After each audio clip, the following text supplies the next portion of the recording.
सीताराम समारंभाम शंकराचार्य मध्यमाम अस्मदाचार्य पर्यंताम वंदे गुरु परंपराम। मित्रों, आज का विषय काव्य प्रकाश के अंतर्गत तृतीय उल्लास का आवृत्त्यात्मक अध्ययन है और यह अध्ययन आपको जयति कवि भारती श्रृंखला जो कि ज्ञान भूमि यूट्यूब चैनल के माध्यम से आपके सामने प्रस्तुत की जा रही है। और इसमें काव्य प्रकाश का व्याख्यानात्मक अध्ययन हम सभी का लक्ष्य है। और अभी तक हम 3 उल्लासों तक पढ़ चुके हैं। काव्य प्रकाश का प्रथम, द्वितीय, तृतीय उल्लास का संपूर्ण अध्ययन कर चुके हैं। आज तृतीय उल्लास का आवृत्त्यात्मक अध्ययन है, जिसका मुख्य आधार परीक्षोपयोगी प्रश्न होंगे। परीक्षा के उपयोगी जो प्रश्न होते हैं, उन प्रश्नों के आधार पर आर्थी व्यंजना का सारांश तथा तृतीय उल्लास का भी आवृत्त्यात्मक अध्ययन आज का मुख्य विषय है। तो बिना किसी रुकावट के सीधे चलते हैं आज के तृतीय उल्लास के अध्ययन पर। तृतीय उल्लास के आरंभ में अर्थाः प्रोक्ताः पुरा तेषाम, यह 35वां सूत्र दिया गया है। इसका अर्थ है पुरा अर्थात द्वितीय उल्लास में, तेषाम अर्थात वाचक लाक्षणिक व्यंजक 3 प्रकार के शब्दों के, अर्थाः 3 प्रकार के अर्थ कहे गए हैं। अर्थाः वाच्य लक्ष्य व्यंग्याः, अर्थ 3 प्रकार के होते हैं। किनके? उन शब्दों के। किन शब्दों के? तो वाचक लाक्षणिक व्यंजक शब्दों के 3 प्रकार के अर्थों का निर्देश हमें मिलता है। तेषाम वाचक लाक्षणिक व्यंजका नाम, शब्द 3 प्रकार का होता है। उपाधि भेद से हम द्वितीय उल्लास में आपको बताए थे। वाचक लाक्षणिक व्यंजक, और उन 3 प्रकार के शब्दों के 3 अर्थ भी होते हैं। वाचक शब्द से जो अर्थ आता है उसे वाच्यार्थ कहते हैं, लाक्षणिक शब्द से जो आता है उसे लक्ष्यार्थ कहते हैं, और व्यंजक शब्द से जो अर्थ आता है उसे व्यंग्यार्थ कहते हैं। इस प्रकार 3 प्रकार के शब्द और 3 प्रकार के अर्थों का विवेचन पुरा अर्थात द्वितीय उल्लास में वाचक लाक्षणिक व्यंजक शब्द और उनके 3 अर्थों का विवेचन कर दिया गया है। और साथ में क्या क्या विवेचन किया गया था, इसको भी हम समझ लेते हैं। सबसे पहले द्वितीय उल्लास में शब्द का स्वरूप, अर्थ का स्वरूप, शब्द और अर्थ के भेद तथा शब्दार्थ भेद के उपक्रम में अभितान्वयवाद और अन्वितावधानवाद, 2 मीमांसकों का मत। इसमें कौन तात्पर्यावृत्ति को मानता है, कौन बिना तात्पर्यावृत्ति माने जो अर्थ होता है उसको ग्रहण कर लेता है। उसके बाद शब्द की 3 शक्तियां, अभिधा लक्षणा व्यंजना, अभिधा का स्वरूप, लक्षणा का स्वरूप तथा भेद, लक्षणा में लक्षणा मूला व्यंजना, उसके बाद अंत में अभिधा मूला व्यंजना का निर्धारण किया गया था। विभिन्न उदाहरणों के माध्यम से हमने इस स्थल को बहुत ही अच्छी रीति से समझा था और प्रयास किया था कि किसी भी आधार पर द्वितीय उल्लास से आने वाले प्रश्नों को हम परीक्षा में न छोड़ें। तो इसके बाद सब विवेचन हो जाने के बाद व्यंजना, शाब्दी व्यंजना और आर्थी व्यंजना। शाब्दी व्यंजना के 2 भेद बता दिए गए थे, अभिधा मूला और लक्षणा मूला। अब आर्थी व्यंजना जो है वह भी वाच्य लक्ष्य व्यंग्य तीनों अर्थों को धारण करने वाली होती है। वाच्यार्थ से भी व्यंग्यार्थ आता है, लक्ष्यार्थ से भी व्यंग्यार्थ आता है और व्यंग्यार्थ से भी व्यंग्यार्थ आता है। अर्थात ये तीनों अर्थ व्यंजकता को धारण करते हैं तो एक व्यंग्यार्थ आता है। ये एक कवि परंपरा में प्रसिद्ध वस्तु है। इसका निर्धारण किस प्रकार किया जाता है उसको बता रहे हैं। इदानीम अर्थ व्यंजकता उच्यते, मम्मट कह रहे हैं अर्थ व्यंजकता उच्यते, अर्थ की व्यंजकता किस प्रकार होती है उसको बता रहे हैं। कीदृशी इत्याह, किस प्रकार अर्थ व्यंजकता होती है तो बता रहे हैं अर्थ व्यंजकता में 10 कारण, 10 कारण होते हैं। वैशिष्ट्यात् वक्तृ बोधव्य काकू नाम, वाक्य वाच्यान्य सन्निधेः, प्रस्ताव देश कालादेः, वैशिष्ट्यात् प्रतिभाजुषाम। अगर इनकी गिनती करेंगे तो 9 मिलेंगे। वक्ता बोधा काकू 3, वाक्य वाच्यान्य सन्निधि 6, प्रस्ताव देश काल 9। आदि पद दिया है, आदि पद से वहां पर चेष्टादि का ग्रहण किया गया है, जो गत वीडियो के माध्यम से हमने आपको बताया था। चेष्टा में भी आदि पद दिया है, मतलब चेष्टातिरिक्त जितने भी चीजें होती हैं जिनसे किसी बात को, किसी अर्थ को व्यंजित कराया जा सके, वो यहाँ अभिप्रेत होता है। तो चेष्टादि को 10वें भेद के रूप में, आर्थी व्यंजना के 10वें भेद के रूप में स्वीकृत या मान्यता प्राप्त है। अब किस प्रकार होता है ये भी एक प्रश्न बनता है। तो यहां पर इस प्रश्न का उत्तर है इन 9 या 10 के वैशिष्ट से। वैशिष्ट क्या है? इनकी विशेषता से प्रतिभा जुषाम, अर्थात जो विद्वान लोग हैं, जो काव्य तत्व को समझने का सामर्थ्य धारण करते हैं, जो सहृदय हैं, जो सामाजिक हैं, ऐसे सामाजिक जो रस का आस्वादन करने में निपुण हैं, ऐसे सामाजिकों को अर्थ से अन्यार्थ धी जब बनती है तो उस अन्यार्थ धी का जो हेतु अर्थात कारण होता है, उस कारण को, उस व्यापार को व्यंजना व्यापार कहा गया है।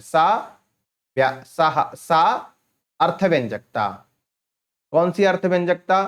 प्रतिभा जुट लोग अर्थात कौन होते हैं? जिनमें प्रतिभा होती है, काव्यानंद को साबित करने की जो योग्यता होती है, उस योग्यता के आधार पर जो सहृदय होते हैं वो अर्थस्य अर्थात वाच्यार्थस्य अथवा लक्ष्यार्थस्य अथवा व्यंग्यार्थस्य अर्थस्य अन्यार्थधि हेतु। वाच्यार्थ का अन्यार्थधि क्या बनेगा? व्यंग्यार्थ। लक्ष्यार्थ का अन्यार्थधि क्या बनेगा? व्यंग्यार्थ। और व्यंग्यार्थ का अन्यार्थधि क्या बनेगा?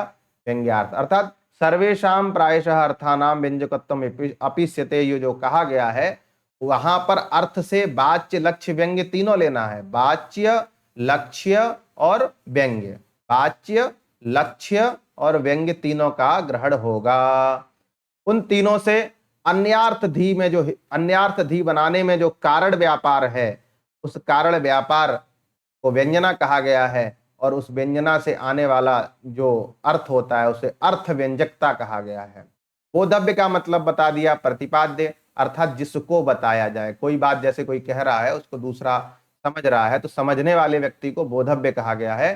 काकू एक ध्वनि का विकार कहा गया है। भिन्न कंठ ध्वनि धीरे काकुरित्यभिधीयते।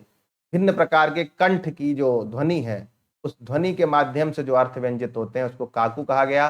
प्रस्ताव का मतलब वहां प्रकरण है। प्रकरण मतलब कोई प्रसंग। और इस प्रकार यहां पे बताया गया। तो अर्थस्य जो पद दिया था, अर्थस्य अर्थात वाच्य, लक्ष्य, व्यंग्यात्मनः। यहां पर अर्थस्य दिया है ना, अर्थस्य वाच्य, लक्ष्य, व्यंग्यात्मनः। योर्थस्य अन्यार्थधि हेतु, योर्थस्य अन्यार्थधि हेतु इत्यत्र निर्दिष्टस्य अर्थस्य इति पदस्य को अर्थः तदुच्यते अर्थस्य वाच्य, लक्ष्य, व्यंग्यात्मना। वाच्यः आत्मा यस्य तस्य लक्ष्य आत्मा यस्य तस्य व्यंग्यः आत्मा यस्य तस्य। वाच्यश्च लक्ष्यश्च व्यंग्यश्च अर्थ का ये विशेषण है। तो वाच्य, लक्ष्य, व्यंग्याः, वाच्य, लक्ष्य, व्यंग्यानाम आत्मा, वाच्य, लक्ष्य, व्यंग्यात्मा तस्य वाच्य, लक्ष्य, व्यंग्यात्मनः। इस प्रकार यहाँ पर समास होगा। और समास की वैसे आवश्यकता नहीं है। साहित्य वालों को व्याकरण की बहुत आवश्यकता नहीं होती है। बस पद पदार्थ का ज्ञान हो जाए तो काम चल जाएगा। लेकिन जब हम विशेष अर्थों को समझते हैं तो वहां पर व्याकरण की भी विशेष आवश्यकता होती है। तो अब जो यहाँ पर स्वरूप बताया गया है कि वक्ता, बोद्धा आदि के वैशिष्ट से विद्वान व्यक्तियों को अर्थ से अन्यार्थ की जो बुद्धि बनती है, उस बुद्धि बनाने में जो व्यापार कारण होता है उसका व्यंजना व्यापार नाम है। और उस व्यंजना व्यापार से आने वाला जो अर्थ के माध्यम से जो व्यंग्यार्थ है उसको आर्थी व्यंजना या फिर अर्थ व्यंजकता कहा गया है। उसके क्रम से उदाहरण दे रहे हैं। मतलब सबसे पहले वक्ता के वैशिष्ट से किस प्रकार आर्थी व्यंजकता होगी, इस वक्ता के वैशिष्ट का उदाहरण आचार्य मम्मट देते हैं। चलिए,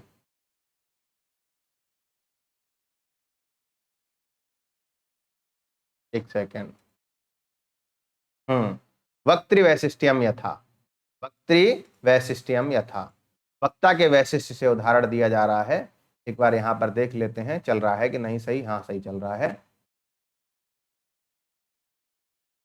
वक्तृ वैशिष्ट्यम यथा, प्रसंग आपको पता है, कोई नायिका है, किसी प्रियतम से रमण करके लौट रही है और रमण करने के कारण उसमें जो श्रम लगा है, श्रम से कारण उसकी सांसें ऊपर नीचे हो रही हैं और उसका पसीना लगातार बह रहा है।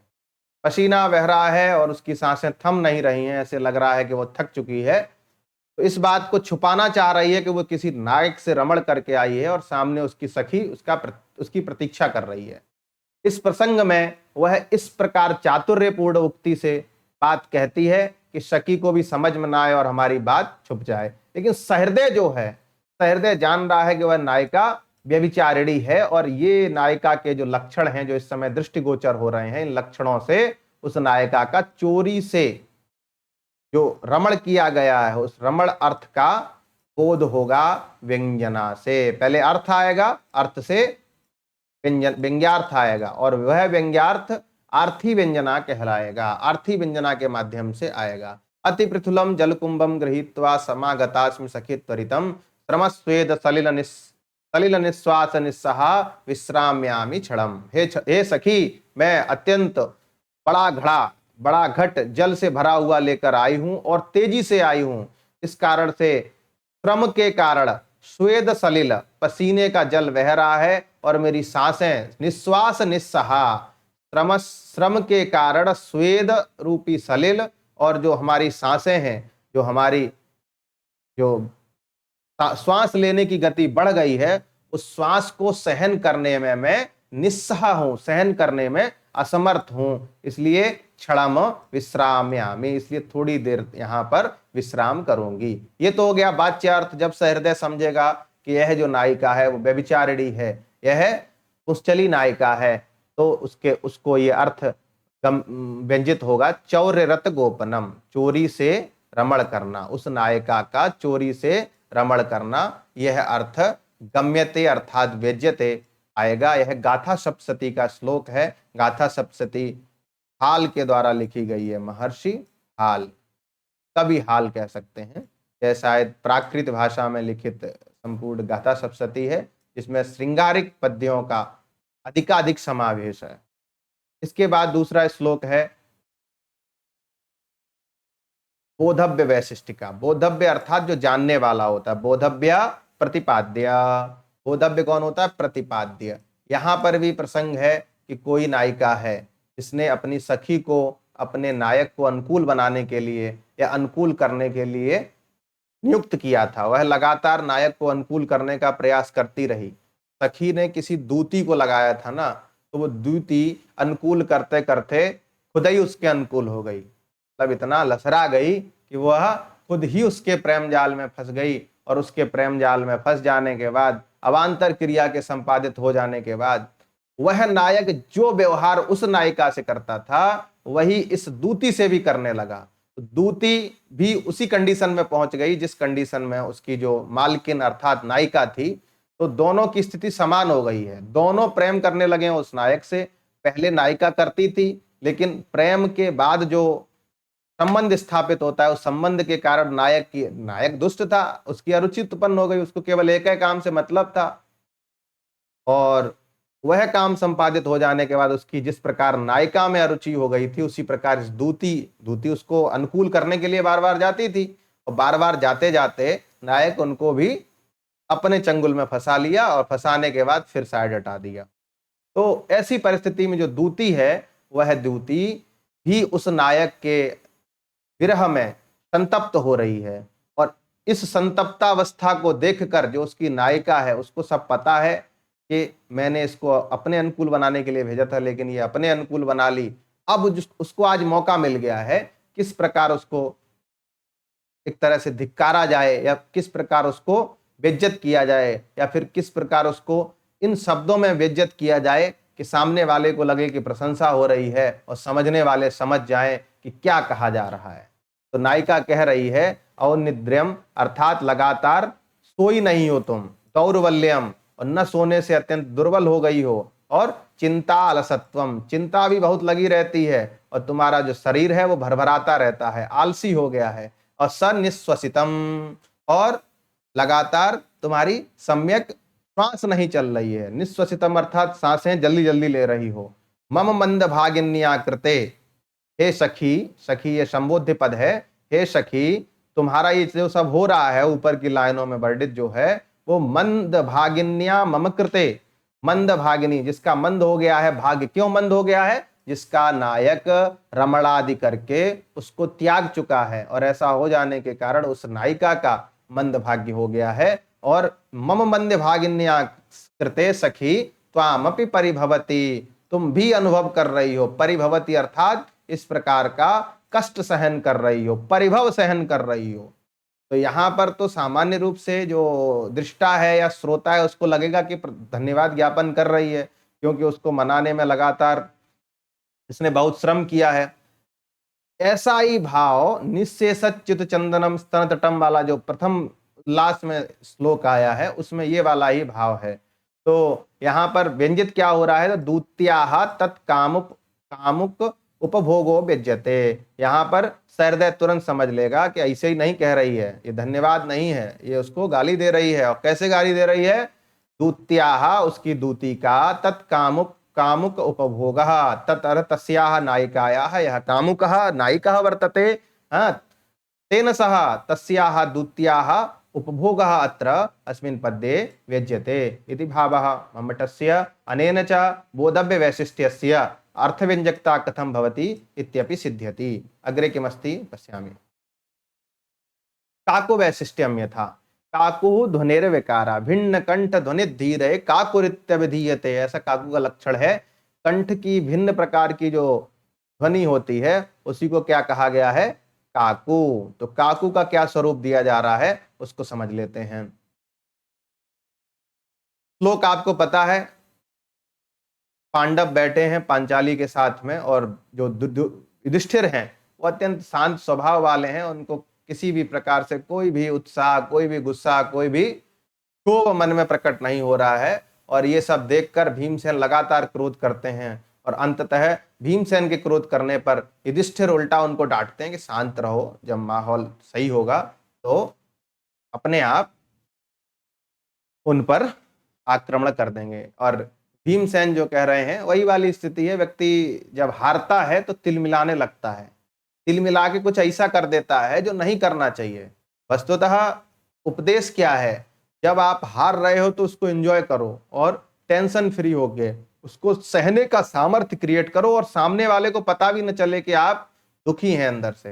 लेकिन उस जीत की तैयारी में उसी प्रकार लगे रहो जिस प्रकार युधिष्ठिर अपने चारों भाइयों के साथ लगातार युधिष्ठिर, भीम, अर्जुन इत्यादि योजनाएं बनाते रहे और अंत में दुर्योधन जैसे असत्य पर विजय प्राप्त करने में सफल हुए, न्यून सामग्री होने के बाद भी सफल हुए। तो ये एक चीज हमें हम सभी सामाजिकों को भी सिखाता है काव्य कि हम जब भी असफल होते हैं तुम्हारी हार निश्चित किसी न किसी दिन बहुत बड़ी जीत में बदलेगी, इसलिए धैर्य धारण करो और लगातार संघर्ष करते रहो और जो लक्ष्य है उसको भूलो मत।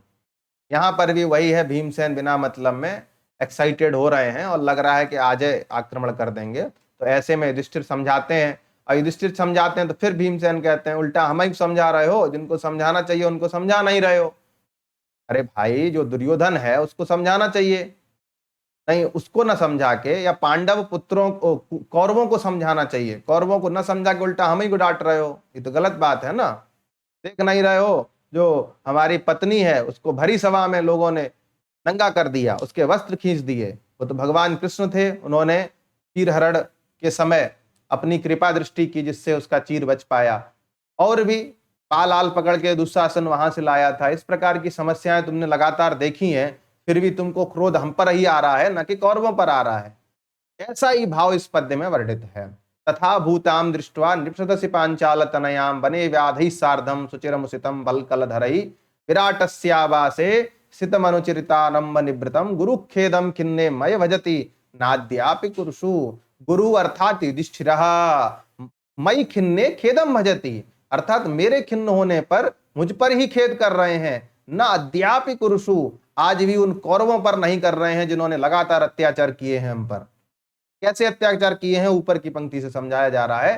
तथा भूताम पांचालतनयाम नृपसदसि दृष्ट्वापि, तथा भूताम अर्थात चीर हरण जिनका किया जा रहा है, बालों को जिनके खींचा जा रहा है और लोग तमाशा देख रहे हैं, ऐसी पांचाल तनया को किसी एकांत स्थान पर नहीं अपितु राजसभा में, नृप सदसी राजसभा में पांचाल पुत्री को उस प्रकार देखकर, तथा और क्या है, बने व्याधि सार्धम सुचिरमुसितम बलकलधरई, व्याधि अर्थात बहेलियों के साथ, सुचिरम बहुत ज्यादा समय तक, बलकल धरई बने उषितम, ठीक है, बलकल धरई वस्त्रई धारित्वा उषितम, मतलब बलकल वस्त्रों को, अत्यंत तुच्छ वस्त्रों को पहनकर हम उन व्याधों के साथ रहे, हम राजपुत्र हैं, हमको इस प्रकार रहना चाहिए था क्या? नहीं, लेकिन आपका जो ये सहनशीलता है, इस सहनशीलता की वजह से हम लगातार वन में उन बहेलियों के साथ रहे जो हमारे यहाँ एक तरह से नौकरी पे रखने लायक भी नहीं है। विराटस्यावासे स्थित अनुचरितारंभ निवृतम, और यही नहीं, राजा विराट के यहाँ हम सभी, कोई वहां पर जुआ खिलवा रहा था, कोई नृत्य आदि सिखा रहा था, कोई घुड़सवार जो उसको क्या बोलते हैं, जहाँ अश्व रहते हैं, उस अश्वशाला का निरीक्षण कर रहा था या अश्वशाला की सेवा कर रहा था। इस प्रकार सभी पांडव अनुचित कार्यों को धारण करते हुए विराट के आवास में निवास किए। अज्ञातवास के समय में इस प्रकार वह आवास किए थे। इतनी सारी घटनाएं घटने के बाद भी जब मैं थोड़ा सा टेंशन ले रहा हूं तो उल्टा खेद हम ही पर कर रहे हैं। ये कैसी नैतिकता है? आज भी कौरवों पर क्रोध नहीं कर रहे हैं। तो यहाँ पर काकू जो भिन्न कंठ ध्वनि धीर है, जो भिन्न कंठ की जो दूसरी प्रकार की ध्वनि है, उससे क्या व्यंजित हो रहा है? अत्र अस्मिन पद्ये मई न योग्य खेदा, अर्थात मेरे ऊपर खेद करना योग्य नहीं है। कुरुसु अर्थात कौरवों पर योग्य, कौरवों पर क्रोध करना चाहिए, ऐसा काकू के द्वारा प्रकाशित हो रहा है। यहाँ पर एक सिद्धांत है, वाच्य सिद्ध्यंग की जो समस्या बनती है, तो यहाँ पर लिखा है कि इस श्लोक में, इस स्थल पर वाच्य सिद्ध्यंग की संभावना नहीं करनी चाहिए, क्योंकि वाच्य सिद्ध्यंग हो जाएगा तो गुणीभूत व्यंग हो जाएगा, इसलिए गुणीभूत व्यंग यहाँ पर नहीं है। प्रश्न मात्रेणापि काकोर विश्रांते, या प्रश्न मात्र से काकू की विश्रांति हो जाने के कारण यहाँ पर आपको गुणीभूत व्यंग की संभावना नहीं करनी चाहिए। आगे का पद्य देखते हैं। वाक्य वैशिष्ट्यम का एक श्लोक है। वाक्य वैशिष्ट्य में लिखा है, तदा मम गंडस्थल निमग्नाम दृष्टिम नानयसी नन्यत्र इदानीम सैवाहम तौ च कपोलौ न सा दृष्टि। कोई नायिका है, उसका नायक है और उसकी सखी बैठी हुई है। मान लीजिए ये हो गई नायिका और ये हो गई उसकी सखी। ऐसे नहीं, ऐसे समझिए, देखो ये बैठे हैं, ये गोले में बैठे हैं सब लोग। यहाँ बैठा है नायक, ये बैठी है उसकी नायिका और यह बैठी है उसकी सखी। नायिका कैसे बनाई जाए? अब बन नहीं रही है। तो यहाँ नायक जो बैठा है वो है अपनी नायिका को देख रहा है, लगातार देख रहा है, और नायिका को न देखकर नायिका के गंडस्थल अर्थात गालों को देख रहा है। और गालों को देखते देखते अचानक क्या हुआ कि यह जो नायिका थी वह नायिका चली गई। नायिका यहाँ से मान लीजिए चली गई, और इसके चले जाने पर जो नायक है वह उसके गालों को देखना बंद कर देता है। जब ऐसी स्थिति होती है तो जो उसकी नायिका होती है वो समझ जाती है, ईश्वर हमारे गाल नहीं देख रहा था, अपितु मेरे गंडस्थलों में, मेरे गंडलस्थ रूपी बिंबों में उस जो मेरी सखी थी, उस सखी का दृश्य देख रहा था। ये बात जब उसको समझ में आती है तो वो नायक से कहती है, तदा मम गंडस्थल निमग्नाम दृष्टिम ना नैसी अन्यत्र।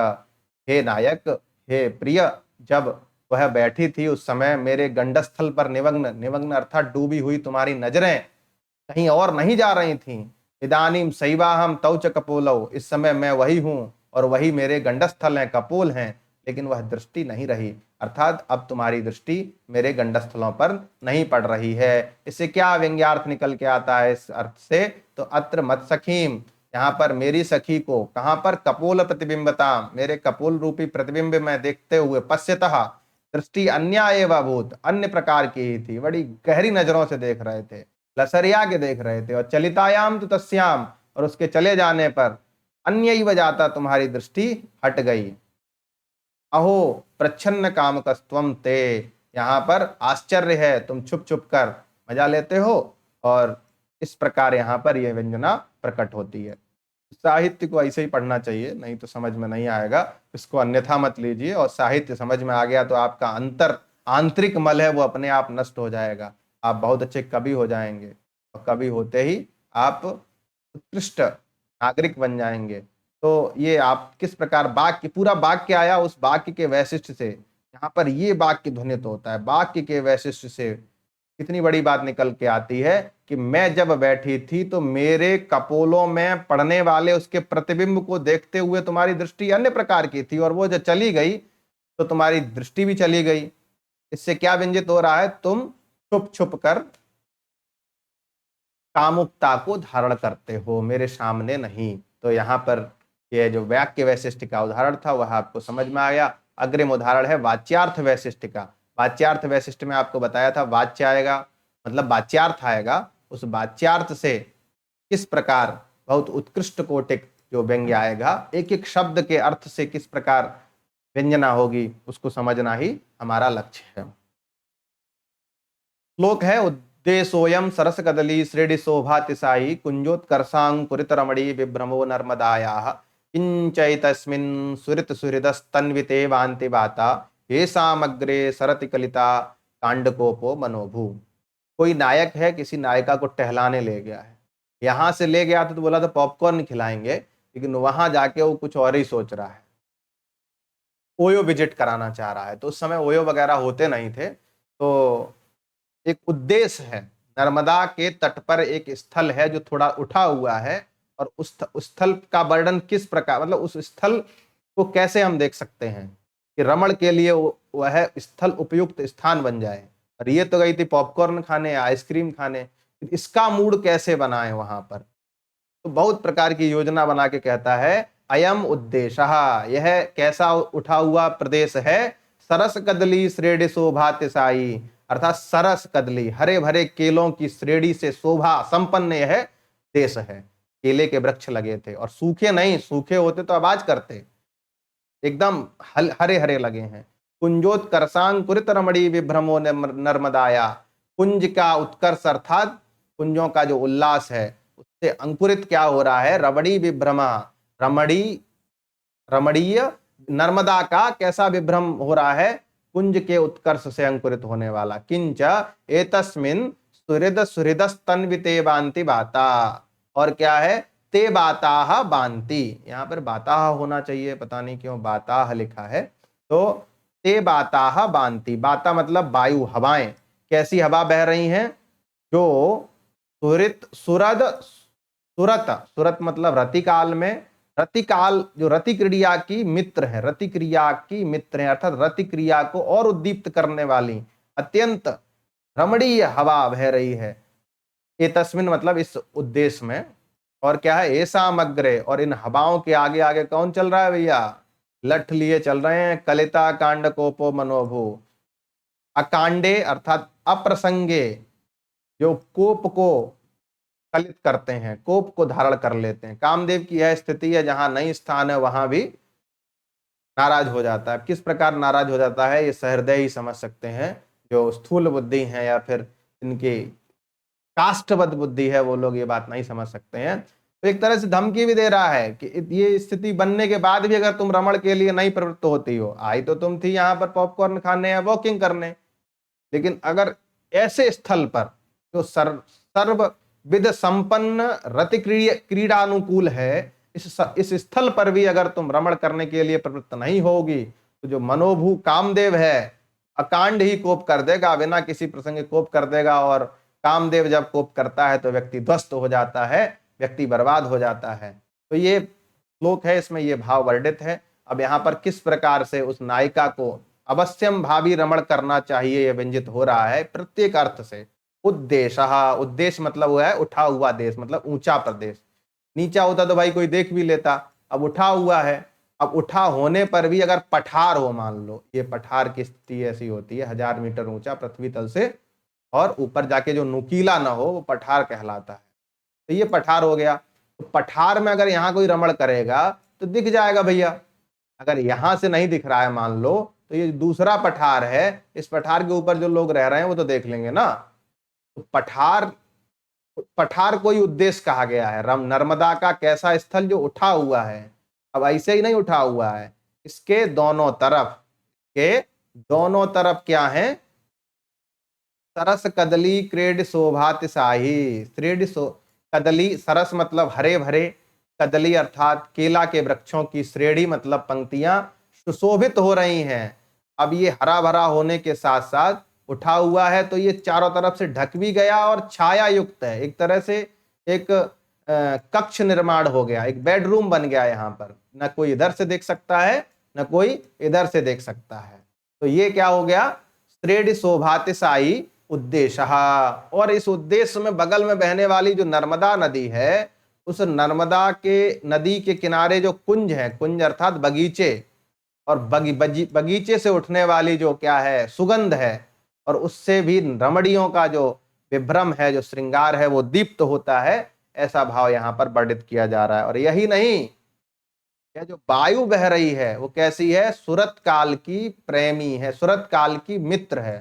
सुरत काल में जो मित्र होती है, दो प्रकार की वायु होती है, सुरत काल कर रहे हो और लपट चल रही है, लपट में सुरत काल थोड़ी हो सकता है, ठंडी ठंडी हवा, वो भी सुगंध पूर्वक, तो यह वायु भी अनुकूल है। फिर भी अगर तुम्हारा मन नहीं कर रहा है रमण क्रिया करने का, तो जो कामदेव है इन वायुओं के आगे चल रहा है, और वो कामदेव का एक विशेषण दिया है, कलिता कांड कोपह, अकांडे एव कोपह कलयति। अकांड में ही जो कोप करता है, अकांड में कोप करता है बिना किसी प्रसंग के, तो बिना किसी प्रसंग के कोप करता है। यहाँ तो प्रसंग है भैया, सब कुछ अनुकूल हो गया है, फिर भी तुम रमण में प्रवृत्त नहीं हो रही हो। तो इन सब बातों से, प्रत्येक शब्द के अर्थ से वाच्यार्थ, और वाच्यार्थ के वैशिष्ट से क्या होता है, अत्र अस्मिन् स्थले अस्मिन् पद्ये रतार्थम प्रविश रमण क्रिया करणार्थम अवश्यमेव प्रविशवितव्यम इति व्यंग्यम, यह व्यंग्य आता है। तो यहाँ वाच्यार्थ के वैशिष्ट से किस प्रकार व्यंग्य होता है, ये भी आपको समझ में आ गया। अन्य सन्निधि के वैशिष्ट से कैसे आता है वो भी आप समझ लीजिए। जैसे कोई नायिका है और उसके साथ कई लोग यहाँ बैठे हैं, सखी भी बैठी है, और यहाँ उसका बगल वाले घर के पास जो दुकान है वहां इसका नायक खड़ा है, प्रेमी खड़ा है। अब प्रेमी केवल यही पूछने आया है कि किस समय मिला जाए भाई, तो ये इसका आना ये बात ज्ञापित करता है कि समय बताइए, उस समय मिला जाए। तो अब ये समय बताए तो बताए कैसे, कई लोग बैठे हैं, मोहल्ले के लोग, घर के लोग, तो वो अपनी सखी से एक बात कहती है, सास छोड़ के सब बैठे हैं ऐसे मान लीजिए। नुदत्यनार्दमनाः शुश्रूः माम गृहभरे सकले क्षण मात्रम यदि संध्यायाम भवति न वा भवति विश्रामः। नुदति, नुदति अर्थात प्रेरयति, प्रेरयति अर्थात लगातार, नुद प्रेरणय धातु है, तो नुदति अर्थात लगातार लगाए रहती है, क्या करने, अनार्द मना, आर्द मतलब होता है गीला अर्थात कोमल, अनार्द मतलब एकदम रुच्छ हृदय, रुच्छ है मन जिसका, ऐसे कठोर हृदय वाली जो मेरी सास है, माम मतलब मुझको, गृह भरे, सकले गृह भरे, सकल मतलब समस्त घर के कार्यों में लगातार लगाए रहती है, बोलती है अभी चलो दाल फटको, चावल साफ करो, हल्दी पीसो इत्यादि करके, फिर कुछ नहीं है तो चलो ठीक है पापड़ बना लिया जाए। तो ये कई प्रकार के कार्यों में लगातार, मतलब मुझको खाली नहीं बैठने देती है। शाम का जो समय होता है, यदि क्षणमात्रम विश्राम भवति, अगर थोड़ा विश्राम होता भी है तो कब होता है, संध्यायाम विश्राम भवति, और वा अथवा न भवति, कभी होता है विश्राम, कहीं नहीं होता है। इसका मतलब जो सखी है, सखी से ये जो नायिका है ये बात कह रही है, नायक तुरंत समझ जाएगा, अत्र संध्या संकेतक आला इति तटस्थम प्रति कयाचित नेवा, तटस्थ कौन है, वही नायक है। तो यहाँ पर कयाचित द्योत्यते, यहाँ पर तटस्थ मतलब संध्या काल जो है वही संकेत काल है, उस नायक के प्रति व्यंजित हो रहा है, नायक के प्रति इशारे के माध्यम से बताया जा रहा है। प्रस्ताव वैशिष्ट का ये है, प्रस्ताव मतलब होता है प्रकरण, प्रकरण मतलब कोई प्रसंग, प्रसंग के माध्यम से किस प्रकार अर्थी व्यंजना होती है, इस बात को भी हम समझ लेते हैं तो हमको चीजें समझ में आ जाएंगी। ठीक है भैया, तो श्रूयते समागमिष्यति तब प्रियो अद्य प्रहर मात्रेण, नायिका सखी का पति, और यहां मान लीजिए प्रियतम, एक हो गया पति और एक हो गया उपपति, और ये है सखी। तो इसका जो पति है वो आ रहा है कहीं, जहां नौकरी वगैरह करने गया था, अपनी जीविकोपार्जन के लिए किसी दूर देश स्थल में गया था, वो लगातार आ रहा है, लगभग 10 किलोमीटर पीछे रह गया है, और ये योजना बना रही है कि इससे रमण कर लें।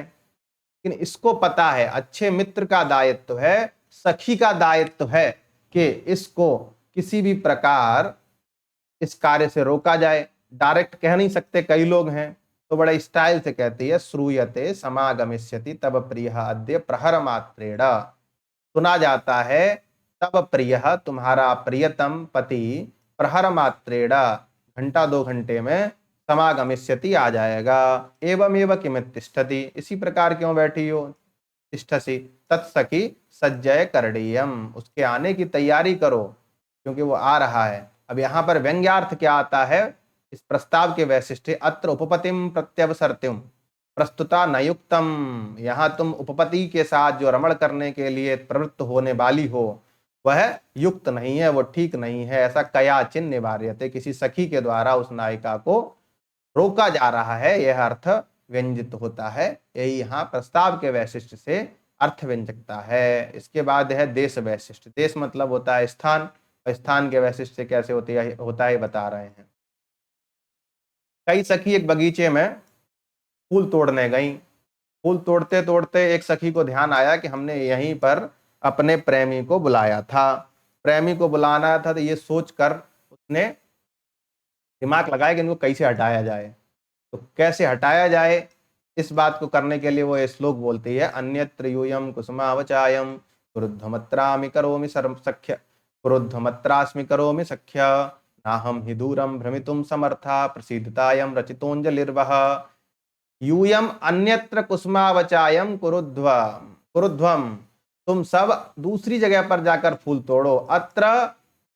अत्र अस्मि करोमि सख्या, यहाँ मैं फूल तोड़ूंगी, मैं कुसुमों का फूलों का संचयन करूंगी। क्यों करूंगी, ना हमें दूरम भ्रमितुम समर्था, मैं दूर जाने में असमर्थ हूं, इसलिए तुमसे हाथ जोड़कर, रचितः अंजलि ही, अंजलि को हाथ को जोड़कर तुमसे निवेदन करती हूं और तुम प्रसन्न हो जाओ और इस स्थान को छोड़कर दूसरे स्थान पर पुष्प तोड़ने चली जाओ। यहाँ पर किस प्रकार देश वैशिष्ट से आता है, तो स्थान को परिवर्तित करने, स्थान का निर्देश किया गया। स्थान का मतलब होता है देश, और देश का वैशिष्ट क्या है, ये बात वृत्ति के माध्यम से आचार्य मम्मट ने लिखी है। अत्र विविक्तोयम देशः, यह स्थान विविक्त है, खाली है। इति प्रच्छन्न कामुकः, जो छुपकर रमण करने का इच्छुक हमारा उपपति है उसको त्वया विसार्यताम, किसी जो अत्यंत क्लोज फ्रेंड है उससे कह रही है, त्वया प्रच्छन्न कामुकः अविसार्यताम, भेज देना चाहिए तुमको, जल्दी से वो नायक है वो इस स्थान पर भेज दो, क्योंकि बाकी लोगों को हम दूसरे स्थान पर भेज रहे हैं। आश्वस्ताम प्रति, जो विश्वस्त नायिका है उसके प्रति, कयाचिन, कोई नायिका, विश्वस्त सखी के प्रति कोई नायिका निवेदन कर रही है, ऐसा बात यहाँ पर स्पष्ट होता है देश के वैशिष्ट से। देश के बाद काल वैशिष्ट है। काल वैशिष्ट में क्या है कि कोई नायिका है, उसका पति जीविकोपार्जन के लिए विदेश जा रहा है और विदेश जाते समय वो नायिका सोच रही है कि वो न जाए क्योंकि ये वसंत ऋतु है, वसंत ऋतु में भोजन से ज्यादा जरूरी रमण होता है, ऐसा आचार्यों ने लिखा है, हम सबका तो अनुभव नहीं है। तो यहाँ पर क्या है, वह अब उसको कैसे रोके इस बात को इस श्लोक के माध्यम से कह रही है। गुरुजन परवश प्रिय किम भड़ामि तव मंद भागिनी अहकम अद्य प्रवासम ब्रजसि ब्रज स्वयमेव श्रोष्यसि करणीयम। गुरुजन परवश, जो अपने माता पिता के अधीन है, ऐसा प्रिय, किम भड़ामि, तुमसे क्या कहें, तब मंद भागिनी अहकम, मैं तुम मंद भागिनी तुमसे क्या कहूं, अद्य प्रवासम, आज यदि तुम यात्रा पर या फिर दूर देश जाने के लिए ब्रजसी जाना चाहते हो तो ब्रज जाइए, स्वयमेव श्रोष्यसि करणीयम, तुरंत ही सुनोगे। क्या सुनोगे, मया करणीयम, मैं क्या संपादित करूंगी ये तुमको तुरंत फोन कॉल से पता चल जाएगा। यहाँ पर अत्र अद्य मधु समय, आज मधु बसंत ऋतु में यदि तुम जाना चाहते हो तो तदा हम तावत न भवामी, चले जाओ, लेकिन अब हम तुम हमारा मुंह नहीं देख पाओगे, तब तो न जानामि गतिम, तुम्हारी क्या गति होगी यह हम नहीं समझ पाएंगे। तो इसलिए इस पद्य में इस प्रकार यहाँ पर कहा गया है। ये यहाँ पर काल वैशिष्ट के माध्यम से आर्थी व्यंजना अर्थात अर्थ व्यंजकता का स्वरूप है। इसके बाद चेष्टा वैशिष्ट का है, तो कालादे लिखा था ना, प्रस्ताव देश कालादे, तो चेष्टा वैशिष्ट का उदाहरण दिया गया है। चेष्टा के अर्थात शरीर के अंगों के व्यापार के माध्यम से किस प्रकार किसको क्या समझाया जाता है, इस चेष्टा के उदाहरण में आपको समझ में आएगा। आदि गृहणात् चेष्टा देहे तत्र चेष्टाया यथा, चेष्टा का उदाहरण दिया जा रहा है। द्वारोपांत निरंतरे मयितया सौंदर्य सार श्रिया प्रोल्लास्योर युगम परस्पर समाशक्तम समासादितम आनीतम पुरतः शिरोंसुकमधा क्षिप्ते चले लोचने वाचस्तत्र निवारितम प्रसरणम संकोचिते दोर्लते। कोई नायक बता रहा है, मेरे उसके दरवाजे पर पहुंचने पर उस सौंदर्य का जो समुद्र है, सौंदर्य का जो सार तत्व और उस सार से जो सुशोभित होती है, उसके द्वारा क्या किया गया, परस्पर समासक्तम उरुयुगम, आपस में जुड़े हुए जंघाओं को फैलाकर चिपका लिया गया। पुरतः सामने से सिरोंसुकम, जो घूंघट है, अधा आनीतम, नीचे डाल दिया गया, आगे ऐसे किया और ऐसे डाल दिया गया। क्षिप्ते चले लोचने, चंचल नेत्रों को, चंचल नेत्रों के व्यापार को भी क्षिप्त अर्थात रोक दिया गया। और बाचह तत्र निवारितम, और बाणी का जो बोलना बड़बड़ाना है उसको भी उस मौन धारण कर लिया। और संकोचिते दोर्लते प्रसरणम, संकोचित मतलब बंधी हुई दोनों भुजाओं को फैला लिया। अब इस चेष्टा के माध्यम से क्या व्यंग्यार्थ आ रहा है, यहां पर देखिए। अत्र चेष्टया प्रच्छन्न कांत विषय आकूत विशेषो ध्वन्यते। चेष्टा के माध्यम से जो प्रच्छन्न कांत है, छुपकर जो भ्रमण करने का इच्छुक है, उस नायक के प्रति आकूत विशेष अर्थ अभिप्राय विशेष यहाँ पर ध्वनित हो रहा है। जब आचार्य जी ने आकूत विशेष कहा है तो हम भी इसको वाच्य नहीं करेंगे। अब यहाँ पर 10 भेदों के उदाहरणों को क्रम से देने के बाद लिख रहे हैं, निराकांक्षत्व प्रतिपत्तये प्राप्तावसरतया च पुनः पुनः उदाह्रियते।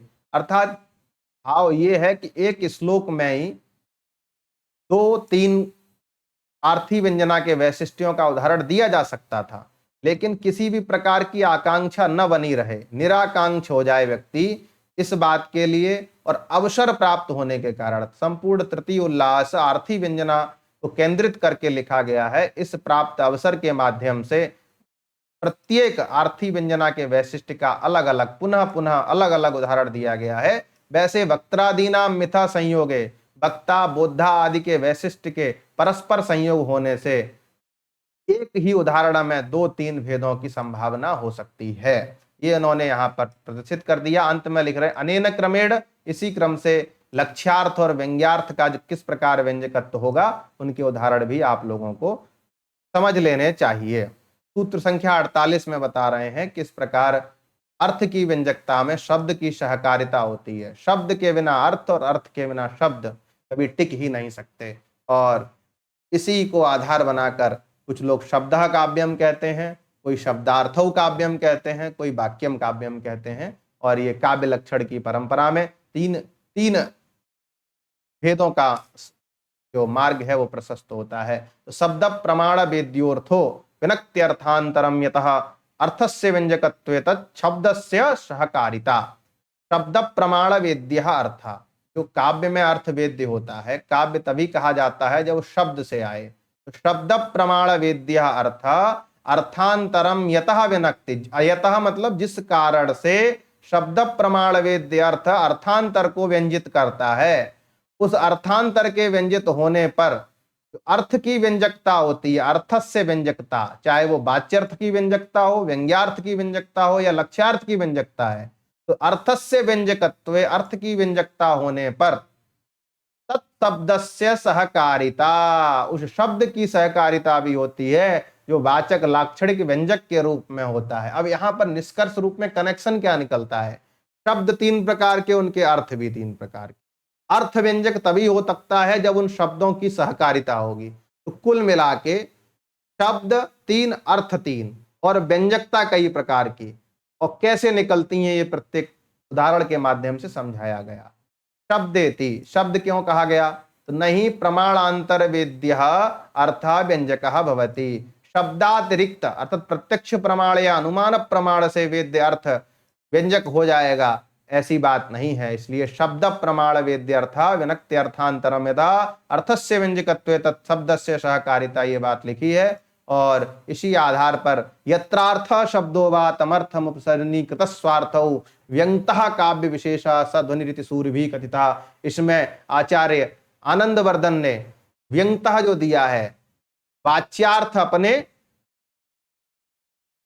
आत्मस्वरूप को और शब्द अपने अर्थ को अप्रधान करके जब अर्थ व्यंजित करते हैं तो दोनों ही कंडीशन बनती हैं। जब शब्द की व्यंजकता होगी तो अर्थ सहकारी होगा, और अर्थ की व्यंजकता होगी तो शब्द की सहकारिता होगी। इस प्रकार इस काव्य प्रकाश में अर्थ व्यंजकता निर्णयो नाम, अर्थ व्यंजकता के निर्णय वाला तृतीय उल्लास यहाँ पर समाप्त होता है। तब तक के लिए नमस्कार, धन्यवाद।